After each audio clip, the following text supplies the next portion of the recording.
اسلام کے اوائل کے ادوار میں ایک دفعہ ایک عالم کے پاس ایک خاتون آئی۔ خاتون نے اس عالم سے کہا کہ میں امید سے ہوں، میں آپ کے پاس اس لیے آئی ہوں کہ میں آپ سے یہ پوچھوں کہ میں ابھی امید سے ہوں اور میں ابھی سے اپنے آنے والے بچے کی تربیت کے بارے میں فکر مند ہوں، اور اس بچے کی تربیت کے بارے میں جو ابھی دنیا میں نہیں آیا۔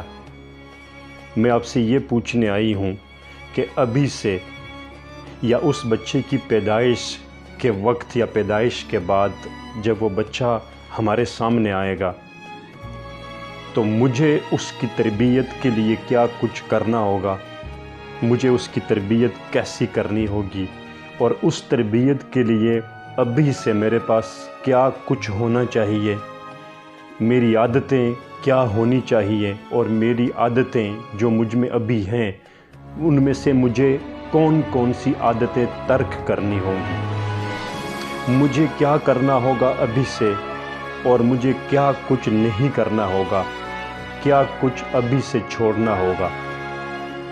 وہ خاتون اس امید سے آئی تھی اور اس امید سے یہ جو سچویشن ہے یہ بیان کر رہی تھی کہ ابھی یہ عالم صاحب مجھے بہت داد دیں گے کہ واہ، دنیا میں ایسی مائیں بھی ہیں کہ جو بچے کی پیدائش سے پہلے کئی مہینے پہلے اس کی پیدائش، اس کی تربیت کے لیے فکر مند ہوتی ہیں۔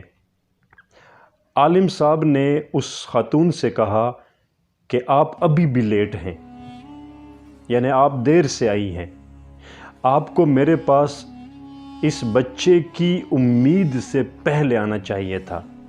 جب آپ نے یہ فیصلہ کیا کہ میں ایک بچہ اپنے رحم میں رکھنا چاہتی ہوں یا مجھے ایک بچہ چاہیے، یا جب آپ اور آپ کے خاوند نے اس کے بارے میں سوچا تھا کہ ہمارا کوئی بچہ ہونا چاہیے، تب آپ کو میرے پاس اس فیصلے سے پہلے آنا چاہیے تھا، اور میرے ساتھ یہ سچویشن تب آپ کو شیئر کرنی چاہیے تھی۔ تب کیا ہوتا، ابھی کیوں دیر ہوئی ہے؟ عالم صاحب نے دیر ہونے کا کیوں کہا اس خاتون سے؟ عالم صاحب کا مقصد یہ تھا کہ میں اس بچے کی پیدائش کے بارے میں بھی آپ کو تربیت دیتا،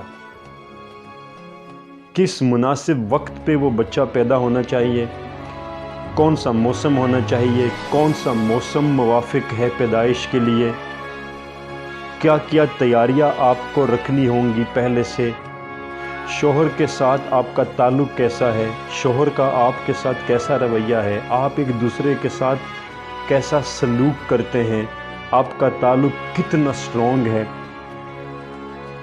اگر ان فیلڈز میں یا ان نکات میں کوئی کمی ہوتی یا کوئی بیشی ہوتی تو میں اس کی تربیت بھی آپ کو دیتا۔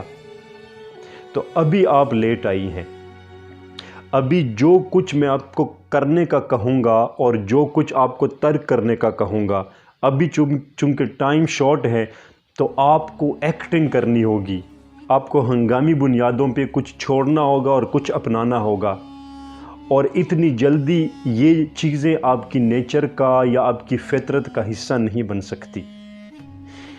بیبی جب پیدا ہوتا ہے تو اسے سمجھ آتی ہے، دنیا میں جب آتا ہے، جب لوگوں کو دیکھتا ہے، آبزرو کرتا ہے، مشاہدہ کرتا ہے، تو بیبی کو سمجھ آتی ہے کہ فطرت کیا ہے اور اداکاری کیا ہے، ایکٹنگ کیا ہے۔ جو کچھ آپ بیبی میں یا بچے میں انہیرٹ کرنا چاہتے ہیں یا اس کے اندر ڈیولپ کرنا چاہتے ہیں، وہ کچھ آپ کے اندر فطری طور پہ ہونا چاہیے، آرٹیفیشل یا مصنوعی طور پہ نہیں۔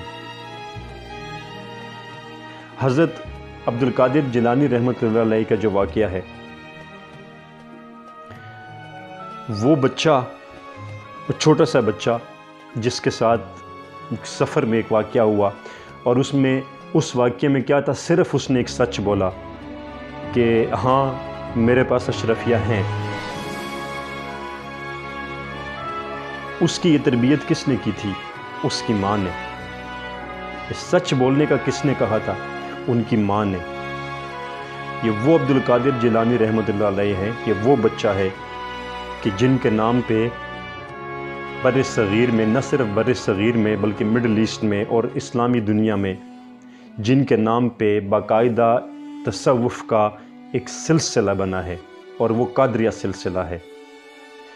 یہ قادریہ سلسلے کی بنیاد اس بچے نے نہیں رکھی، یہ اس سچ نے رکھی۔ اس سچ کے پیچھے کون تھا؟ وہ بچہ نہیں تھا، وہ ماں تھی۔ اس ماں کے پیچھے کیا تھا؟ اس کی تربیت تھی۔